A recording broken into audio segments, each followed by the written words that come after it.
Bal Rath use करून सरकारी शाळेंतले भुरगे प्रायवेटांनी येले ते रिवर्स करपाक जाता शक्य आहा? तशें कितें प्लॅन आहा?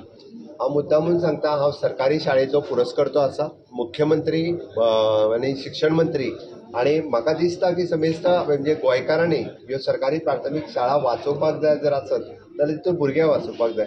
तुमी हांवें उलयलां तितून कांय चूक ना, हो फॅक्ट आसा. कितलेशेच फावटी की आमी सरकारी प्राथमीक शाळा जे भुरगे आसले तेच भुरगे दुसऱ्या दुसऱ्या इश्कोलांनी व्हेल्या म्हणून तर बंद पडले. पण आमकां शाळा जर ते सस्टेन करतले दवरतले आसत जाल्यार आमी त्या शाळेन आमी पळयता की एखाद्या एडेड स्कुलान जाका गव्हर्मेंटूच पगार दिता, बसपाची कॅपॅसिटी 40 आसा, भुरगे भितर घातल्या 55, म्हणजे 15 भुरग्यांक बसोंकूय मेळना पळोवंक वचत जाल्यार.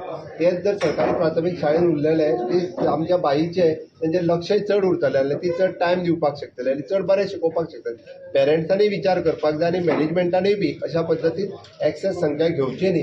हाज्या फुडें आमी कंप्लिटली मॉनिटर करतले जेणे करून आमी म्हणटा की समतोल उरपा खातीर समतोल उरप गरजेचो आसा. एका वर्गान एकीकडे 65 भुरगे आनी एका वर्गान एकीकडे 5 भुरगे, what is this? Neighbourhood concept exactly म्हणून हांवें सांगलें की प्रायमरी शाळेक बालरथाची गरज नासली थंयसरूच आमी, कारण ती एकाच किलोमिटराच्या डिस्टन्सार आपली शाळा आसा. म्हजी शाळा स्वच्छ शाळा, म्हाजी शाळा बरी चलोवची, हो कन्सेप्ट.